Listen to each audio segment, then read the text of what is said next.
save it for my escape. I think she meant college. Turns out it was more literal than that. I thought about going to the funeral, even looked up flights. Kendra said she'd come with me, hold my hand through the whole awful reunion. Doug offered his crappy hatchback if I wanted to drive. Instead, Geraldine just shrugged and said, unlike people don't know if you were there or not, so do what brings you peace. I didn't go. Instead, I sent flowers.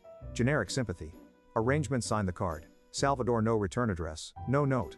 Just the explosion on social media was immediate. Mom posting about signs and reaching out from beyond. Alan making cryptic comments about royal sons. Banks saying nothing publicly. But I could imagine the storm behind closed door. A week later I got a friend request from a profile I didn't recognize, some random name. No posts. No friends. I almost deleted it until I saw the message. It's Uncle Rick, your mom gave me your old email, but it bounced back. Are you okay? We've been worried your dad has been asking around about you. I blocked the account. That night, I had my first panic attack in 2 years, sitting on our bathroom floor at AM. Trying not to wake Kendra, feeling like my lungs were collapsing. Imagining banks hunting me down, showing up at Sunny's, destroying everything I built. Kendra found me there an hour later, didn't ask questions. Just sat with me, her shoulder touching mine when I could finally breathe again. She said the simplest thing. They can't take anything from you that you don't give them the next morning. I called a lawyer, got advice on restraining orders just in case, tightened privacy settings on everything, asked Geraldine to alert staff not to give out information about me to anyone. Practical steps. Control what you can control. 5 years to the day after being abandoned, I married Kendra, small ceremony at a state park. Doug was my best man.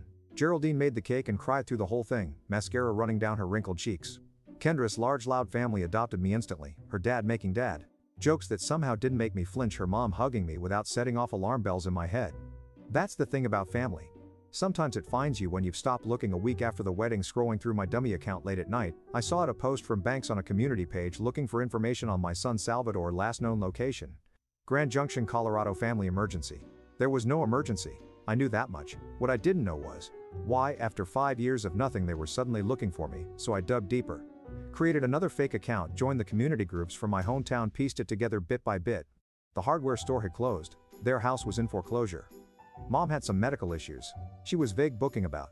Alan had moved back home after his third DUI. They weren't looking for me because they missed me. They were looking for me because they needed something. And you know what? For the first time in 5 years, I smiled when I thought about them. Not because I was happy about their misfortune, but because I realized something important. I didn't care anymore.